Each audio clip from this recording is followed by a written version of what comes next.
What is up, guys? Hey, I want to make a video real quick just based on, stock market news, pre-market. I don't want to become the real-time updates guy, but it's a severe enough price movement that's looking likely this week or today that I want to go ahead and just reiterate a few things I've communicated before to bring them top of mind.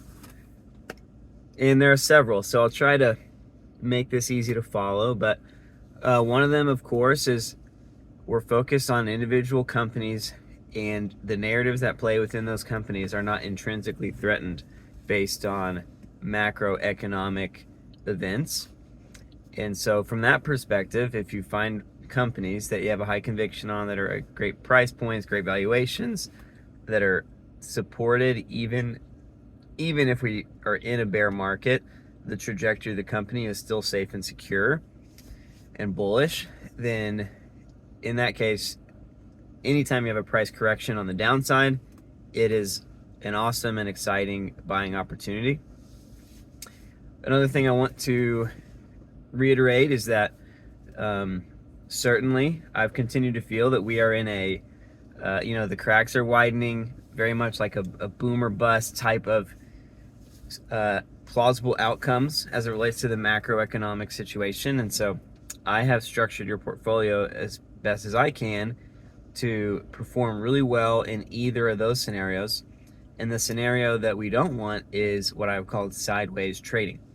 We're not positioned optimally for sideways, but I do still feel we are positioned very well for a boom scenario, primarily through those NASDAQ names, those AI names, or Tesla in particular, or in a bust scenario, primarily through some hedging names, some negative beta names, and GameStop in particular. And so I want to dive into just a couple reasons why, if we are in a bust scenario, like let's say the stock market is not just severely red today and tomorrow, let's say we are full-blown sending it down into a crash. That is very exciting for us, but I do want to just acknowledge that a crash of the overall market and a boom in GameStop's share price is not necessarily an exact simultaneous event. It's probably more likely that it's like a domino event and not far off. I've used 2008 as an example with Volkswagen, and it was not at the very trough of the stock market decline where Volkswagen skyrocketed into a short squeeze that made it the most valuable company in the world for a period of time, which was a massive percent gain from where it was. Very much a short squeeze. It was, I don't know, maybe 25-30% down. Like, it was towards the beginning of the crash where this happened. And I think it's probably going to be similar with GameStop, where if we do have a string of red, like we're really fears ramping up in the macro scenario, it's probably not going to be like so long that we actually do see that significant price appreciation within GameStop. And there's a couple reasons why a macro crash, a macro bust is helpful for GameStop. It at least makes it more plausible that a short squeeze would happen. And the main two reasons, I guess, on the macro scenario, the thing that's out of GameStop's control, which is all the short sellers, generally speaking, they have to hedge their short positions with other like market securities. And so when the overall market crashes, that collapses the value of their collateral, and so then they get margin called. They have to find some more money to put in, or otherwise some of their short positions will be forced closed, and it's the forced closing of short positions that we're looking for. Also, they are paying interest out of pocket, generally speaking, for naked short positions. And so again, the more expensive that gets, which generally speaking, a macro crash hinders the overall liquidity of money, the overall access, the amount of money left. It puts pressure on the short sellers. A macro crash puts pressure on the short sellers. It threatens their financial viability to even exist, which significantly increases the likelihood that they are margin called, that short positions are forced closed, that they run out of funds, which is a domino to GameStop skyrocketing in price and short squeezing, not an exact simultaneous moment. The other thing that's in GameStop's control, where a market crash is really helpful, is that GameStop, again, has this $4 billion war chest of cash that they are actively looking to purchase companies, actively looking towards mergers and acquisitions. And the more that the macro scenario is difficult, the more that stock prices go down, particularly if it happens sharply, particularly if fear is starting to generate as well, the better and better and better value that GameStop would be able to get on that $4 billion of assets, including if they even want to do a share buyback, which is a whole nother aspect. But the value of those dollars goes up as the value of equities is going down. You can purchase a higher value company for less. And the reason why that is significantly bullish from a short squeeze perspective is there's certainly a scenario where GameStop does a merger and acquisition and ends up creating a new ticker symbol through the process of that. And a new ticker would basically force shorts to close the old shorts on the GME ticker, because they don't necessarily just like roll them into a completely new company. But from a fundamental long-term perspective, it's also still bullish to be able to acquire companies at a way cheaper price, a way greater value, accelerate profitability that much faster, etc. But from the company like security and safety perspective, there's nothing about this macro decline that is in any way threatening to the viability of Tesla or GameStop as companies. As I've said, I think even in a bear market, Tesla can still continue to grow and move towards its goals. And even in a bull market, we could still see a GameStop short squeeze. But it has always been more likely that the bull run, the significant leg up that I think will happen with Tesla, it's always been more likely that would happen in the boom scenario, the bull scenario, and the significant price appreciation and potential short squeeze that I think would happen in GameStop. It's possible it could happen in a bull market, but it's always been more likely, in my view, that it would happen in a crash scenario. So those are the main points I wanted to just reemphasize, bring to top of mind as it relates to your portfolio. If we have a crash, you're going to see, your portfolio is going to hurt. And I just want you to know that I'm super excited. I'm very, very, very excited because the overall ceiling, the overall potential of your portfolio, in my view, is the highest if I am correct about the potential of a GameStop short squeeze. And the likelihood of that is the highest, in my view, in a severe market crash scenario. These are things that I thought would have happened kind of a while ago, maybe a year ago, maybe a year and a half ago. Ultimately, in my personal investments, I thought this all would have transpired faster than it has. But I'm excited because if you wake up every morning, the next morning, and it's like 5% down, 5% down, 5% down, that really, to me, is like, be greedy when other people are fearful, be fearful when other people are greedy. That is a sign and a warning and a symbol of, hey, if we've got an excess of money laying around, even if it's not laying around, maybe it's a reallocation of assets. Maybe it's, hey, we don't need 7 rental properties. Let's let one of them go. Of course, don't feel pressure to do anything structurally to your asset allocation. But for me personally, very exciting if we do see that fear take root, if we really do see like, oh, this really seems like it's the crash that a lot of people, Robert Kiyosaki's been waiting on for 15 years.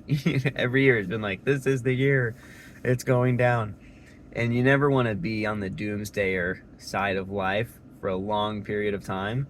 But if you can see something coming with enough foresight to allocate accordingly, but not so much foresight that you miss out on all the gains you could have had leading up to it, then certainly that's an amazing skill to possess. And so hopefully, when quarter 3 is all said and done, or maybe when quarter 4 is all said and done, I don't know exact timing, but what I'm trying to say is be excited as best as you can if we are ending up in a crash type scenario, because I think we're probably not, it's probably not long. It could be days, could be weeks, or it could be months. But if we're in a crash scenario, I really would be shocked if it were years before we saw a GameStop short squeeze. Like, we probably are getting close if we're in a crash. I don't know, based on one day of intense price movement, or 1 week of intense price movement, if we really are in a crash, because governments can respond, right? Like, they can print money, they can lower interest rates, they can do things to stimulate growth, to put band-aids on underlying risks. And that would still be fine, because again, we're still allocated well for the bull side as well. And the short squeeze is still perfectly viable and plausible, even if we are in a bull market, because the fundamental valuation of GME is exceeding the pace of the overall market growth, which also is a way to put intense pressure on short sellers when the short thesis is losing traction more and more every year. This is what happened with Tesla's kind of short squeeze from fall 2019 to spring 2021. That stretch was really a bull market overall, and eventually the bear thesis just ran out of steam. So you could still see that. I'm not going to be discouraged, if the Fed has some big stimulus and okay, great, equities are going to pop a little bit on that news maybe, and maybe it creates a new leg of growth. Overall, most of your companies are going to appreciate that in our portfolio, and it doesn't negate the plausibility of a GameStop short squeeze, but a crash scenario does certainly increase the probability of it happening faster, even though there's some short-term pain and fear and volatility risk in the midst of that. But volatility risk is not really the same as market risk or loss of value risk. I'm not concerned about overall loss of value in your portfolio if we're maintaining that long-term time horizon that we've always been focused on. That said, wish you all the best. Go on some runs, eat some healthy food. Try not to just watch the stock market all day, every day, particularly in times of increased volatility. And I'm really, really excited to see kind of how this plays out in the coming weeks and months. I think it will be exciting when it's all said and done. And one other thing I just want to reemphasize is, as it relates to Tesla and GameStop, in my view, these are more than generational investment opportunities. These are potentially once in century, once in lifetime, once in human history type investment opportunities. And so because of that, I'm willing to expose us to that volatility risk in the meantime, because the conviction is so high, the clarity is so high, and the opportunity is so great. And so the thing I want to emphasize with this point is that, let's say we get to the other side of crazy volatility, and then boom, another great payoff, another leg up in your portfolio. I just want you to know that this is not the overall general experience of investing with me indefinitely. This is a little bit of pushing the seams, stretching us a little bit, because we want to optimize for this. We don't want to know that this was going to happen, but not do anything about it, and look in hindsight and be like, wow, I wish I had just done what I thought I should have done, because in hindsight that would have been so great, and that would have paid off so well. And in hindsight, chart volatility looks like nothing. You know, if it keeps appreciating in the long term, it's like, wow, why would I have been stressed about it going from there to there? You know, it's like, you know, if you had invested in Amazon in the 1999.com crash, it's like, or maybe it was 2001 that actually crashed. I don't remember. The point is, if you knew the company well, and there's 100 other companies that crashed and didn't come back in the same way. But that's why, you know, focusing on the individual companies is so important. It's so important to know what you're invested in. But if you know what you're invested in, then man, no one in 2024, if you're like, man, I'm an early Amazon investor, I started getting in 97, no one's going to feel sorry for you. No one's going to feel like, oh man, I'm so sorry you had to go through that decline in 99. They're going to be like, I hate you. You know, like, don't talk to me. And so why am I even saying this? I'm saying this to put the volatility into perspective. If you zoom out 5 years from now, 10 years from now, 15, 20 years from now, the volatility we're experiencing now, in the moment, feels so intense and so scary, and oh my gosh, what do I do? It to you will feel so minuscule. It will feel like an afterthought on the other side of the whole narrative playing out. And so that is great news for us. There was another point that I was making before I rabbit trailed into that one, and I am losing my train of thought with that one. But hopefully this has been helpful enough for you, easy enough to follow. Really excited to see, I mean, my excitement for Q3, or maybe Q4, but really still Q3. I mean, I know we only have 8 weeks left or whatever it is, but my overall perspectives, convictions haven't changed. If anything, they're a bit emboldened. And so certainly if you are aligned with me 100% on that, and you do have further capital you want to allocate to this buying opportunity, this downside moment could be a great buying opportunity. But I'm also not trying to say that this is it. This is the crash. I know that it is. It just seems like it could be, you know, wars and rumors of wars and banks failing in Japan, you know, great, some substantive declines. We like that. I mean, it makes it more likely that it could actually be the start of a crash.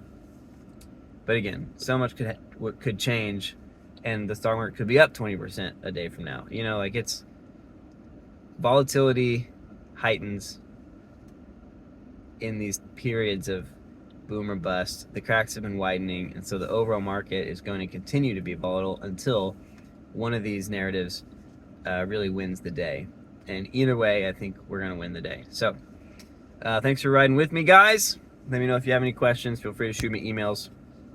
As a reminder, this video is not financial advice. I'm your financial advisor, but my financial advice is specific to you.